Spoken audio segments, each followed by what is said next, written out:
కూటమి ప్రభుత్వం ఏర్పడిన తర్వాత వరుసగా ఐఏఎస్ల బదిలీలు అయితే భారీగా జరుగుతున్నాయి ఏపీలో.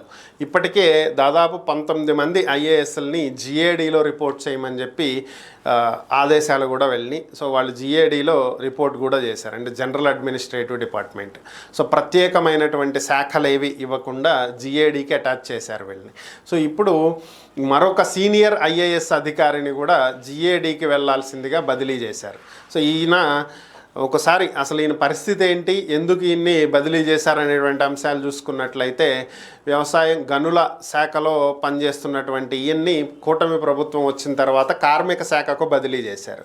అయితే గతంలో ఈయన పంచాయతీరాజ్ శాఖలో ఉన్నప్పుడు పంచాయతీ భవనాలకు, సచివాలయాలకు వైఎస్ఆర్ కాంగ్రెస్ పార్టీ రంగులు వేశారని చెప్పి ఈయన నిబంధనలకు విరుద్ధంగా పెద్దిరెడ్డి రామచంద్రారెడ్డికి అనుకూలంగా పనిచేశారనేటువంటి ఆరోపణలు కూడా ఈయన మీద ఉన్నాయి.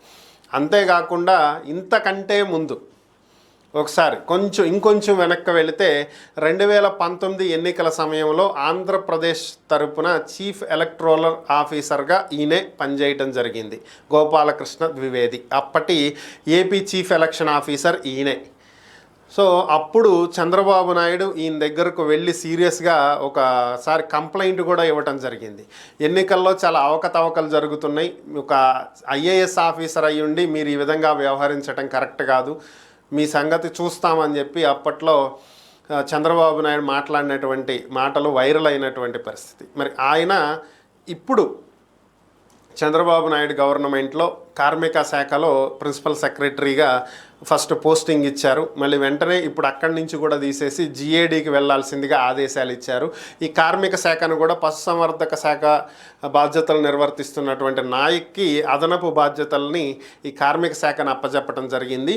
ఓవరాల్గా మరో సీనియర్ ఐఏఎస్ ఆఫీసర్ కూటమి వచ్చినటువంటి కొద్ది రోజుల్లోనే 2 సార్లు ట్రాన్స్ఫర్ అయ్యాడు ఆయన. సో ఈయనకు ఫస్టే జిఏడికి ఇస్తారని అందరూ అనుకున్నప్పటికీ కూడా కొంచెం లేటుగా ఇప్పుడు ఇచ్చారు, అది పరిస్థితి.